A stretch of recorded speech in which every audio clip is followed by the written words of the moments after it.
Hello Mars! Araw-araw ko nalang nakikita itong aming ref sa bahay na may kalumaan na. Mahigit 10 taon ko na rin kasi itong nabili kaya nagkakaroon na ng mga kalawang at gasgas. Pero hindi ko pa afford ang bumili ng bago sa ngayon dahil hindi pa ito ang priority namin. At gumagana naman ito. Tipid pa rin naman ito sa kuryente. Ang physical na appearance lang ang hindi magandang tingnan. Pero hindi ibig sabihin na pangit sa panlabas, bulok na sa loob. Hindi ganun Mars. Kaya huwag tayong maging judgmental. Ganito kasi ang mindset ng iba na kapag pangit ang nakikita sa labas, ginajudge ang panloob.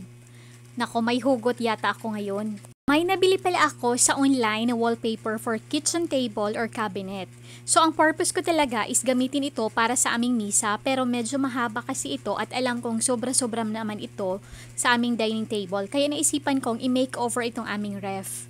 Medyo pahirapan pa ang paglagay ko dito. Ang dikit kasi, kailangan gumamit tayo ng cloth para ma-press ito ng mabuti at para maiwasang magka-wrinkles. Nagpatulong na rin ako kay Anika kasi malapit nang maubos ang pasensya ko dito. Hindi kasi maganda ang pagkadikit ko, ang daming nafo-fold. Kapag kasi ganitong gawain, mabilis akong ma-stress. After maidikit ang sa ibaba, sunod naming dinikitan ang itaas. Madali lang naman itong nalagyan ng wallpaper kasi nagka-idea na kami. Nai-apply ko talaga dito ang philosophy ni John Dewey na learning by doing. Next naman, kayo ba? Sino naman ang favorite philosopher ninyo? Paki-comment down below na lang. Kapag ganito kasing wala akong ibang ginagawa, gusto kong malibang. Sa biro lang. Gusto kong mag-explore ng mga bagay-bagay katulad nito. By the way, never mind the kalat sa paligid. Sa susunod, yan na naman ang aking i-makeover. Ito na ang resulta ng aking ginawang DIY. Sinong mag-aakala na wallpaper lang ito? Diba pati kayo namangharin? Ang sarap na sa mata.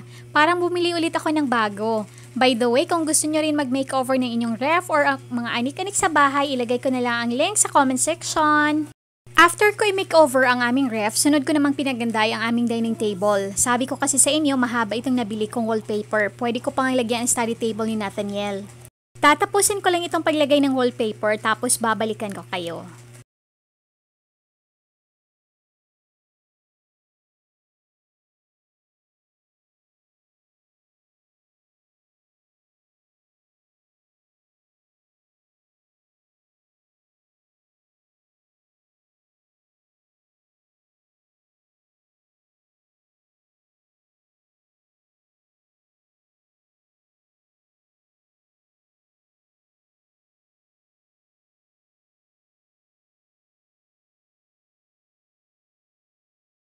So, hito na Mars, finally, natapos na rin ako sa pag-makeover ng aming ref at itong aming dining table.